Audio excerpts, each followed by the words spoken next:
जिसे खाना खिलाने जाता था,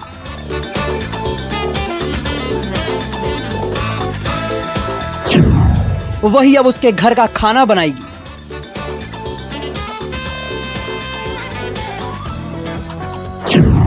मदद करने गया था, शादी करके आया।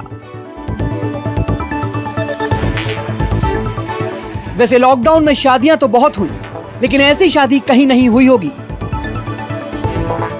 लॉकडाउन में बंदिशें तमाम रही हों, लेकिन दिल ने इन बंदिशों को कब माना है? बस इस शख्स ने अपने दिल की सुनी और कर ली शादी। यूपी के कानपुर की यह शादी आजकल चर्चा में है। ये है अनिल और नीलम, जिनकी शादी हुई है। अब सोचेंगे इसमें खास क्या है। जब आप इस खास के बारे में जानेंगे तो हैरान रह जाएंगे। दरअसल लॉकडाउन में लाखों लोग सड़क पर हैं, वहीं खाने और सोने को मजबूर हैं। ऐसे में कई ऐसे भी हैं जिनके पास खाने को नहीं है, और ऐसे ही भूखे लोगों को खाना खिलाने के लिए अनिल जाता था, जहां एक गरीब लड़की भी थी जिसका नाम नीलम है। नीलम के पिता नहीं है, माँ को फालिस है। लॉकडाउन में भाभी भाई ने घर से बाहर निकाल दिया, तो अब खाने का इंतजाम कहां से हो? तो फुटपाथ पर वो खाने के लिए बाकी लोगों के साथ लाइन में बैठती थी। वहीं अनिल भी जाता था, जो खाना देता था। इसी दौरान अनिल की बात नीलम से शुरू हुई। बातें परवान चढ़ी तो प्यार हो गया। खाने की लाइन से निकलकर नीलम अनिल की जीवन रेखा बन गई। खाना बांटने जाते थे लॉकडाउन में, तो खाना बांटने में ये आगे जिस जगह पे हम खाना बांटने जाते थे वहाँ पे ये रहती थी, तो इनसे ऐसे खाना बांटने में आते जाते रहे।